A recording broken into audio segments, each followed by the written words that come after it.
ಮುಜರಾಯಿ ಸುಪರ್ದಿಗೆ ಗಾಳಿ ಆಂಜನೇಯ ದೇವಸ್ಥಾನವನ್ನು ವಶಕ್ಕೆ ಪಡೆಯಲಾಗಿರುವ ಡೀಟೇಲ್ಸ್ ನಾವು ಬೆಳಗ್ಗೆ ಕೊಡ್ತಾ ಇದ್ದೀವಿ ನಿಮಗೆ. ಮುಜರಾಯಿ ಇಲಾಖೆ ತನಿಖೆಯಲ್ಲಿ ಯಾಕಿಂತ ಹೆಜ್ಜೆನ ಇಟ್ಟರು ಅನ್ನೋದಕ್ಕೆ ಒಂದು ಅಚ್ಚರಿಯ ಡೀಟೇಲ್ಸ್ ಲಭ್ಯ ಆಗ್ತಾ ಇದೆ. ಏನದು ಅಚ್ಚರಿ ವಿಚಾರ ಅನ್ನೋದು ನಾವು ಹೇಳ್ತೀವಿ.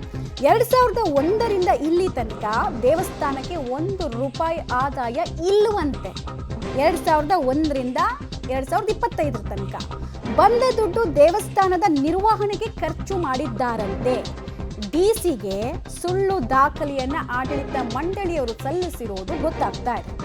ಆದಾಯನೇ ಇಲ್ಲ, ಎಲ್ಲಾ ಬಂದಿದ್ದ ದುಡ್ಡೆಲ್ಲ ನಿರ್ವಹಣೆ ಖರ್ಚು ಮಾಡ್ತಾ ಇದೀವಿ ಅಂತ ಉತ್ತರವನ್ನ ಕೊಟ್ಟಿದ್ದಾರಂತೆ.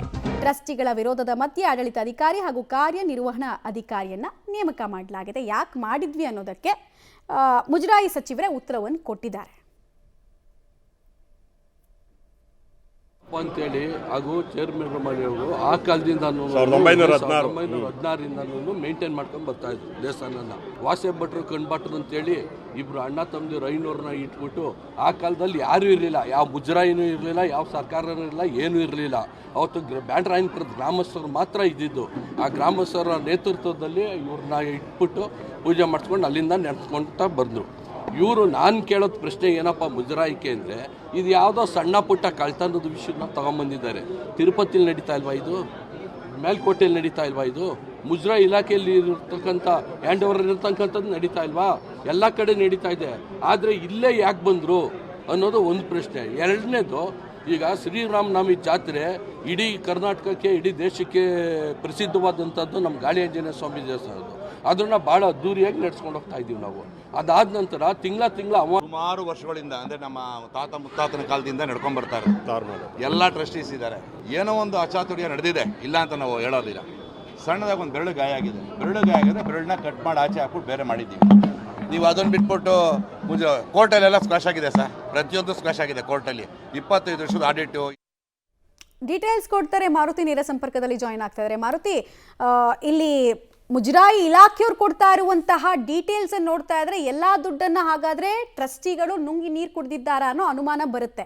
ಯಾಕಂದ್ರೆ ವಿತ್ ಡಾಕ್ಯುಮೆಂಟ್ ಇಟ್ಕೊಂಡು ಜಿಲ್ಲಾಧಿಕಾರಿಗಳು ಮುಜರಾಯಿ ಇಲಾಖೆಯವ್ರು ಮಾತಾಡ್ತಿರಬಹುದು. ಇದೇ ಪ್ರಶ್ನೆಯನ್ನ ನೀವು ಆಡಳಿತ ಸಿಬ್ಬಂದಿಯವ್ರನ್ನ ಕೇಳೋ ಪ್ರಯತ್ನ ಆಯ್ತಾ? ಸದ್ಯಕ್ಕೆ ದೇವಸ್ಥಾನದ ಒಳಗೆ ಹೇಗಿದೆ ಪರಿಸ್ಥಿತಿ? ಖಂಡಿತ ಮಮತಾ, ಆಡಳಿತ ಮಂಡಳಿಯವರು ಇದನ್ನೇ ಪ್ರಶ್ನೆ ಮಾಡಿದ್ದು. ಯಾಕಂದರೆ ಮುಜರಾಯಿ ಇಲಾಖೆಯವರು ದೇವಸ್ಥಾನ ಸುಪರ್ದಿಗೆ ಪಡೆಯೋದಕ್ಕೆ 2 ಪ್ರಮುಖ ಕಾರಣಗಳು ಕೊಟ್ಟರು. ದೇವಸ್ಥಾನದಲ್ಲಿ ಆಗ್ತಿರುವಂಥ ಅವ್ಯವಹಾರ, ಅಂದರೆ ಉಂಡಿ ದುಡ್ಡಲ್ಲಿ ಸಾಕಷ್ಟು ಅವ್ಯವಹಾರಗಳಾಗ್ತಿದೆ ಅಂತ ಸರ್ಕಾರಕ್ಕೆ ದೂರು ಬಂದ ಹಿನ್ನೆಲೆಯಲ್ಲಿ ಸರ್ಕಾರ ಪರಿಶೀಲನೆ ನಡೆಸಿ ಅದನ್ನು ತನ್ನ ಸುಪರ್ದಿಗೆ ಪಡೆಯುವಂಥ ಕೆಲಸ ಮಾಡಿಕೊಂಡಿದೆ.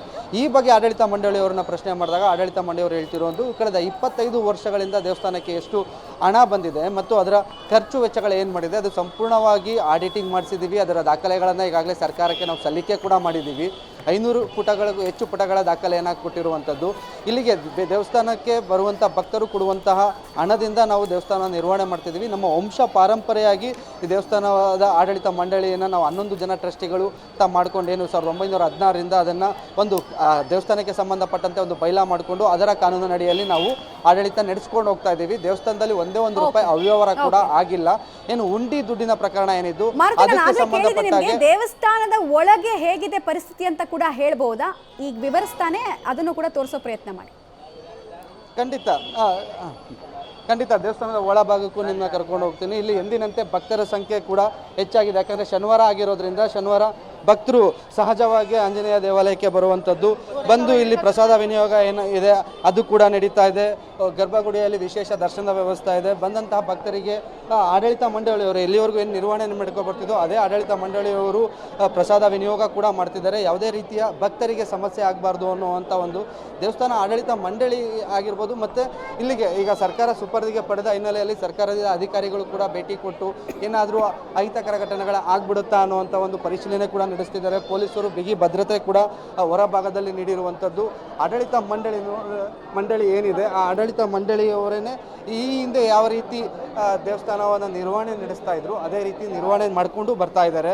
ಈಗಷ್ಟೇ ಕೆಲವು ಕ್ಷಣಗಳ ಹಿಂದೆ ಇಲ್ಲಿ ದೇವಸ್ಥಾನದ ಭಕ್ತರೆಲ್ಲ ಸೇರಿಕೊಂಡು ಹನುಮಾನ್ ಚಾಲೀಸನ್ನು ಆಡುವಂಥದ್ದು, ಪಠಿಸುವಂಥ ಕೆಲಸ ಕೂಡ ಮಾಡಿರುವಂಥದ್ದು. ಪ್ರಮುಖವಾಗಿ ಏನು ಏನು ದೇವಸ್ಥಾನದಲ್ಲಿ ಇಲ್ಲಿ ಒಂದು ಗೊಂದಲ ಸೃಷ್ಟಿಯಾಗಿದೆ. ಆಡಳಿತ ಮಂಡಳಿಯ ಟ್ರಸ್ಟಿಗಳೇನಿದ್ದಾರೆ ಇದು ನಮ್ಮ ಸುಪರ್ದಿಗೆ ಸೇರಬೇಕು, ಸರ್ಕಾರ ಏಕಾಏಕಿ ಈ ರೀತಿ ಬಂದು ನಮಗೆ ದೇವಸ್ಥಾನ ಸೇರಿದೆ ಅಂತ ಒಂದು ನೋಟಿಸ್ ಅಂಟಿಸೋದು, ಸೀಲ್ ಮಾಡುವಂಥ ಕೆಲಸ ಮಾಡಿದ ತಕ್ಷಣ ಅದನ್ನು ಬಿಟ್ಕೊಡೋಕ್ಕಾಗೋದಿಲ್ಲ. ಹೀಗಾಗಿ ನಾವು ಅದನ್ನು ತಮ್ಮ ಸುಪರ್ದಿಗೆ ಪಡೆಯೋದಕ್ಕೆ ಬೇಕಾದಂತಹ ಎಲ್ಲ ಕೆಲಸಗಳನ್ನು ಅಂದರೆ ಕಾನೂನಾತ್ಮಕವಾಗಿ ಹೋರಾಟ ಮಾಡಬೇಕಾಗಿದೆ. ಆ ಹೋರಾಟದ ಸಿದ್ಧತೆಗಳು ಕೂಡ ಮಾಡ್ಕೋತಿದ್ದೀವಿ. ಸಚಿವರಾದ ರಾಮಲಿಂಗಾರೆಡ್ಡಿ ಅವರಿಗೂ ಮನವಿ ಮಾಡ್ತೀವಿ. ಯಾಕಂದರೆ ಅವರು ಈ ದೇವಸ್ಥಾನಕ್ಕೆ ಸಾಕಷ್ಟು ಬಾರಿ ದೇವಾಲಯಕ್ಕೆ ಬಂದು ದೇವರ ದರ್ಶನ ಮಾಡಿ ಹೋಗ್ತಿರೋದು. ದೇವರಲ್ಲಿ ಗರ್ಭಗುಡಿ ಭಾಗದಲ್ಲಿ ನಾವು ಈ ದೃಶ್ಯಗಳು ತೋರಿಸ್ತಿರೋದು ಅಂತ ಅಂದರೆ ಪುರೋಹಿತ ವರ್ಗ ಏನಿದೆ ಆ ಪುರೋಹಿತ ವರ್ಗ ದೇವರ ದರ್ಶನಕ್ಕೆ ಚೆನ್ನಾಗಿ ಅವಕಾಶ ಮಾಡಿಕೊಟ್ಟಿರುವಂಥದ್ದು, ಯಾವುದೇ ರೀತಿಯ ಆಗದೇ ಇರುವಂಥ ವ್ಯವಸ್ಥೆ ಮಾಡಿದ್ದಾರೆ. ಮುಖ್ಯವಾಗಿ ಇನ್ನೊಂದು ಇಲ್ಲಿ ಆಡಳಿತ ಮಂಡಳಿಯ ಜೊತೆಗೆ ಸರ್ಕಾರಿ ಅಧಿಕಾರಿಗಳು ಅಂದರೆ ಮುಜರಾಯಿ ಇಲಾಖೆಗೆ ಸೇರಿದ ಅಧಿಕಾರಿಗಳು ಕೂಡ ಬಂದು ಇಲ್ಲಿ ನಿಂತಿರುವಂಥದ್ದು ನೋಡ್ಬೋದು. ಅಲ್ಲಿ ಅಂದರೆ ಭಕ್ತರಿಗೆ ದರ್ಶನದ ವ್ಯವಸ್ಥೆ ಯಾವ ರೀತಿ ಆಗ್ತಿದೆ ಅವ್ರನ್ನ ಕಳಿಸುವಂಥ ಕೆಲಸನೂ ಸರ್ಕಾರಿ ಅಧಿಕಾರಿಗಳು ಕೂಡ ಮಾಡ್ತಿದ್ದಾರೆ. ಯಾಕಂದರೆ ಇಷ್ಟು ದಿನ ಇದು ಸರ್ಕಾರಕ್ಕೆ ಸೇರಿರಲಿಲ್ಲ, ಇವತ್ತಿಂದ ಸರ್ಕಾರಕ್ಕೆ ಸೇರಿರೋದ್ರಿಂದ ಸರ್ಕಾರಿ ಸಿಬ್ಬಂದಿಗಳು ಕೂಡ ಬಂದು ಇಲ್ಲಿ ದೇವಸ್ಥಾನದ ನಿರ್ವಹಣೆ ಮಾಡುವಂಥ ಕೆಲಸ ಮಾಡ್ತಿರುವಂಥದ್ದು. ಮಮತಾ, ಧನ್ಯವಾದ ಮಾರುತಿ ತಮ್ಮೆಲ್ಲ ಮಾಹಿತಿಗಾಗಿ.